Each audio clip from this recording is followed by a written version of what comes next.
আসসালামু আলাইকুম বন্ধুরা, আজকে আপনাদের দেখাবো 44 ইঞ্চি একটা বডির কামিজ কাটিং।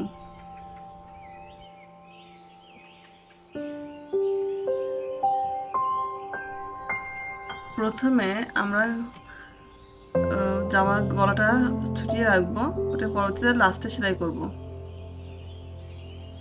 এবার কাপড়টা আমরা 2 ভাঁজ 4 পাট করে ভাঁজ করব।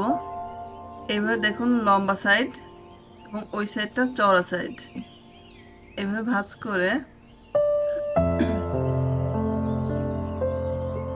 উপরে একটা মার্জিন করে নেব সমান করে।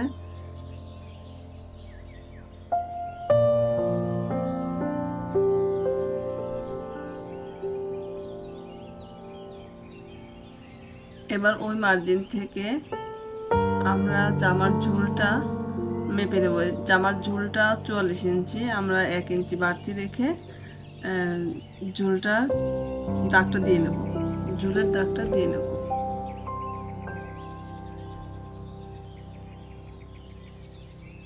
এবার এখানে আমরা 7 ইঞ্চিতে দাগ দেব, পুটেও 7 ইঞ্চি। 7 ইঞ্চি আপনার 44 ইঞ্চি বডির জন্য 7 বা 7.5 পর্যন্ত পুট নিতে পারেন। আজকে আমি নিলাম 7 ইঞ্চি। এই 7 ইঞ্চিতে একটা দাগ দিয়ে নেব, এই দাগে আমাদের বডি মাপটা পরবর্তীতে কাটবো।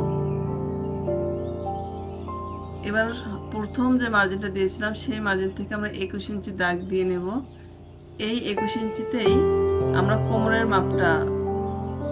মাপের যে দাগটা সেটা দেব।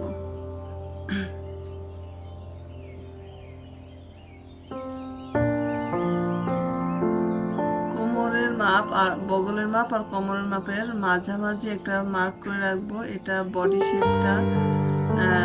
শেপের যে ইয়েটা, বডির যে নিচের যে শেপটা, সেখানের শেপ এটা। এবার এখানে আমি 11 ইঞ্চিতে দাগ দিলাম, কারণ বডি 44 ইঞ্চি, সেহেতু তাকে 4 ভাগ করলে 4 ভাগের 1 ভাগ করলে হয় 11 ইঞ্চি। আর কোমরের বডির নিচের যে দাগটা, ওটাতেও আমি 1 ইঞ্চি কম নিব এবং কোমরেও 11 ইঞ্চিতেই দাগ দিব।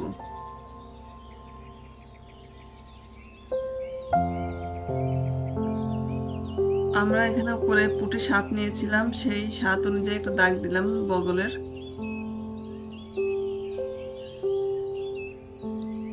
এবার বগলের যে বডি মাপটা 11 দাগ দিয়েছিলাম, সেই 11 থেকে বাড়তি এবার আমি 1.5 ইঞ্চি দাগ দিয়ে দেব।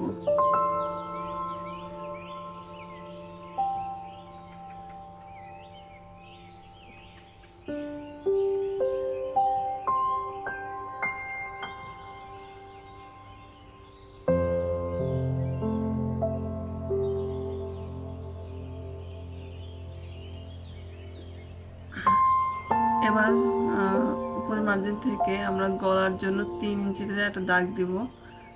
3 ইঞ্চিতে বরাবর নিচেও 3 ইঞ্চিতে একটা দাগ দিয়ে নেব। সমান করে বক্স মতো একটা দাগ দিয়ে সেটা আমরা গোল শেপ দিব। আমরা নিচে নিচ্ছি 6 ইঞ্চি। যাদের একটু স্বাস্থ্য ভালো তাদের 6 ইঞ্চি নিলেই হয়, যেহেতু আমি গোল ডিজাইন করব, গোল গলা দেব।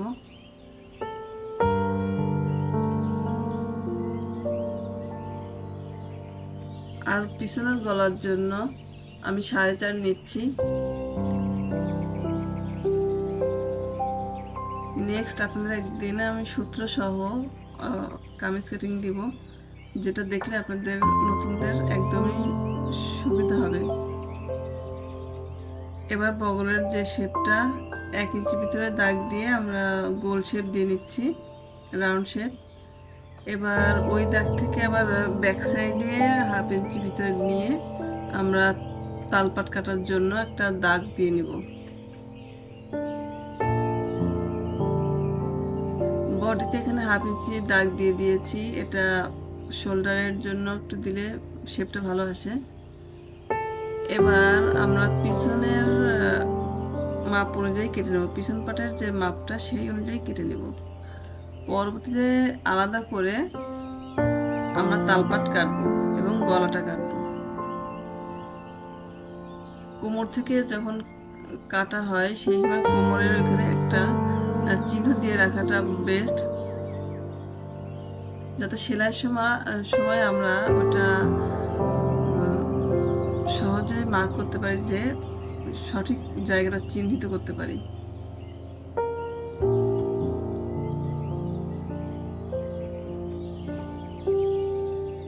আমরা নিচের অংশটা কেটে নিচ্ছি। এবার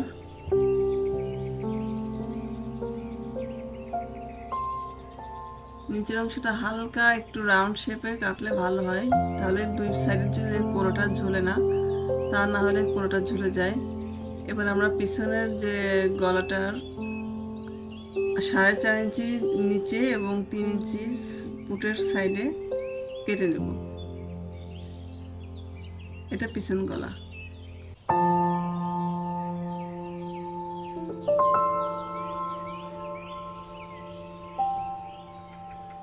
এবার আমরা 6 ইঞ্চি পর্যন্ত সামনের গলাটা কেটে নেব।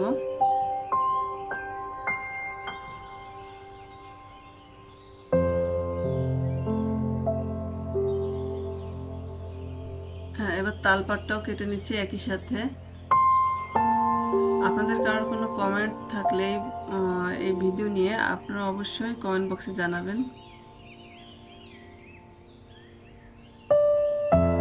আমার এই চ্যানেলটি নতুন, আপনারা অবশ্যই আমাকে সাবস্ক্রাইব, লাইক, কমেন্ট, শেয়ার করে সহযোগিতা করবেন। আপনাদের সহযোগিতার মাধ্যমে আমরা এগিয়ে যেতে পারবো।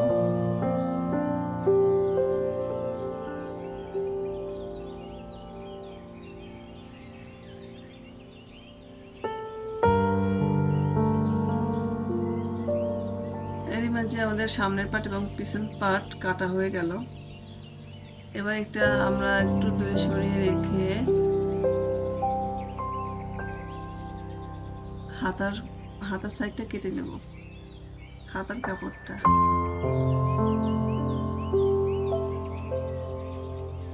লিনেন কাপড় একটু তেসরা হয়, ওটা আগে একটু সমান করে নিয়ে মার্জিন করে কেটে রাখতে হবে।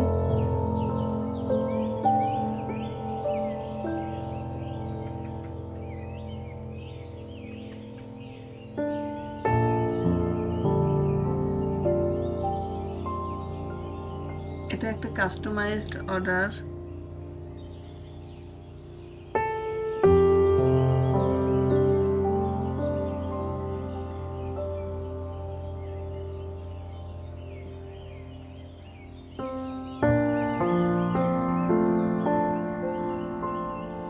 তার হাতার মুহুরি 6, আমরা একটু বাড়তি রাখবো 7 ইঞ্চি।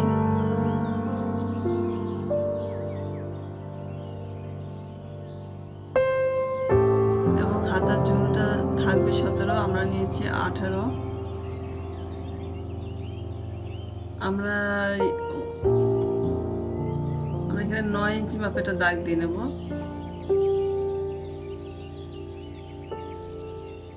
উপরেও 18 সমান, নিচেও 18 সমান করে নিয়ে 9 বরাবর একটা দাগ দিয়ে 9 থেকে আবার ভিতরের দিকে হাতার মুহুরের দিকে যাইতে 2.5 ইঞ্চি কম নিতে হবে। সে 2.5 ইঞ্চিতে একটা এই যে দেখেন রাউন্ড দিয়ে নিচ্ছি, এই যে রাউন্ড করে বাউল শেপে কেটে দিচ্ছি।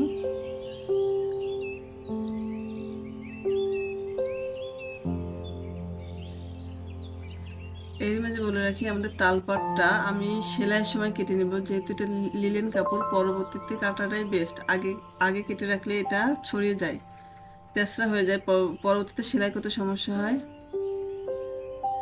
এরই মাঝে আমাদের কাটাকাটি শেষ। আল্লাহ হাফেজ।